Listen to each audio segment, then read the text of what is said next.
Mudah-mudahan jelas. Nah, balik lagi tadi tumbuhan ya. Saya agak-agak nyender ini sebenarnya. Kalau bicara tentang tumbuhan ada dua kali pertemuan. Kalau yang hari ini hanya tentang struktur dan fungsi yang sudah kalian baca di itu ya, di file kuliah. Nah, minggu depannya insya Allah nanti tentang yang lebih jaringan. Nah, ini yang harus kurang lebih dipahami dan dihafalkan karena minggu depan kita akan berbicara lagi di sekitar sini di fisiologinya. Jadi 3 jenis jaringan itu dermal, vaskular, dan ground. Dermal ibaratnya dermis, kulit kita gitu ya. Saya paling suka menganalogikan dengan kita sendiri biar gampang ingat gitu ya. Dia akan memberikan perlindungan terhadap daerah luar.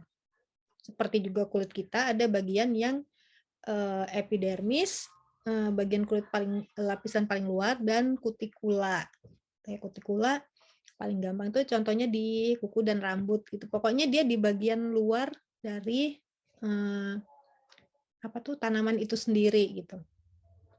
Yang langsung bersinggungan dengan dunia luar. Nah, kemudian ada jaringan vaskular, ibaratnya vaskular pembuluh darah kita, dia adalah jaringan penopang yang bertanggung jawab proses transport tidak hanya nutrisi tapi juga air. Nah, untuk air yang bertanggung jawab adalah xilem atau xilem yang kita bilangnya, dan phlegm itu untuk nutrisi. Kemudian yang ketiga adalah jaringan ground, jaringan yang paling banyak. Contohnya ya, gampangnya sih tumbuhan daunnya lebat gitu ya. Nah, itu contoh jaringan ground berupa mesofil yang bertanggung jawab untuk proses fotosintesis. Kemudian jaringan ground ini juga berfungsi pada penyimpanan dan pendukung gitu ya. Bagian pit dan korteks pada akar. Ingat nanti bahwa bagian akar itu juga tempat penyimpanan nutrisi makanan gitu. Nah, ini gampang banget kalian mengerti dengan melihat kunci sebelah kanan bawah. Nah, kuncinya ada diwarnain nih. Ini belajar paling enak nih kalau ketemu textbook yang seperti ini gitu. Jadi diiris aja ya bagian pertengahan batang suatu tumbuhan, kemudian diambil sampel atau contoh yang dikotil satu, yang monokotil satu, kemudian diperhatikan di bawah mikroskop ya, biasanya lebih jelasnya untuk tumbuhan yang batangnya kecil. Dan kita lihat antara irisan batang, irisan daun, dan irisan akar pada tiap dua jenis ini perbedaannya bagaimana. Jadi kalian bisa lihat dari petunjuknya, kuncinya atau legenda kalau di peta ya. Jadi bagaimana akarnya dikotil itu ternyata bagian korteksnya itu lebih tebal, yang artinya itu ground jaringan groundnya lebih banyak gitu ya dibanding dengan jaringan vaskularnya. Itu di bagian akar. Nah, ketika sampai ke bagian batang, ternyata konfigurasinya beda lagi. Bahwa vaskularnya itu berbaris rapih gitu ya, membentuk lingkaran di sisi dekat jaringan dermalnya. Dermal yang warna coklat kan. Nih, dermal nih epidermis. Saya lupa pakai pointer, bentar ya.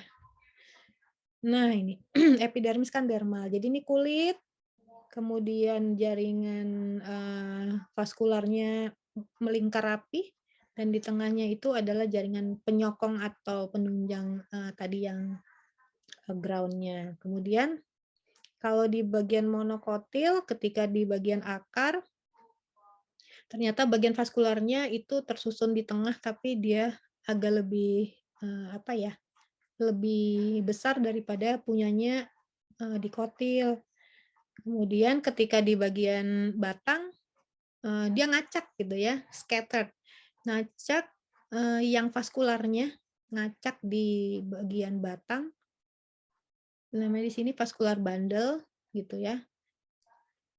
Sangat berbeda dengan tumbuhan dikotil. Nah, ketika daunnya ternyata daunnya tuh sama aja. Sama nggak? Nah, ini kalian cari nih. Kalau contohnya ini adalah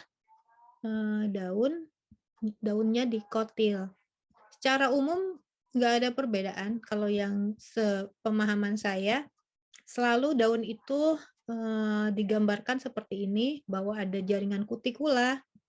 Jadi kalian bayangin daun disobek gitu ya, kita amatin yang itu aja gitu. Tentu saja tidak bisa dengan mata telanjang gitu, tapi bagian luarnya, nih contohnya daun mangga gitu ya, yang mengkilat, berkilauan gitu, yang sepertinya susah ditembus air, itu adalah jaringan kutikula atau bagian dermalnya, luarnya, kulit. Kemudian di bawahnya adalah mesofil, itu jaringan ground-nya. Kemudian itu jadi dia itu bagian kutikula itu akan berada di bagian atas dan di bagian bawah daun. Ibaratnya ya karena mereka terpapar dengan dunia luar, nggak akan mungkin bagian dermal tuh hanya di bagian atas daun yang bisa kita lihat, tapi bagian bawahnya juga ada. Nah, kemudian di dalamnya itu ada jaringan vaskularnya. Di sini istilahnya adalah vein ya. Vein itu seperti venanya kita, pembuluh darahnya kita gitu. Jadi kadang-kadang berbeda textbook, dia berbeda penamaan ya, apalagi kalau di Indonesia kan mungkin bisa namanya sama-sama pembuluh gitu ya. Nah, ini ada pembagiannya, mana yang silem, mana yang phloem. Kemudian di bagian bawah dari daun ini nanti kita akan berbicara tentang dia gitu ya. Ada stomata yang dikelilingi oleh sel guard atau sel penjaga. Nanti kita akan banyak bercerita tentang daun. Oke. Ya, sekian dulu kuliah hari ini. Semoga tetap sehat ya. Insya Allah ketemu minggu depan. Terima kasih. Assalamualaikum warahmatullahi wabarakatuh. Waalaikumsalam warahmatullahi wabarakatuh. Terima kasih Bu, cepat sembuh. Terima kasih Bu. Ya, sama-sama makasih. Insya Allah. Amin.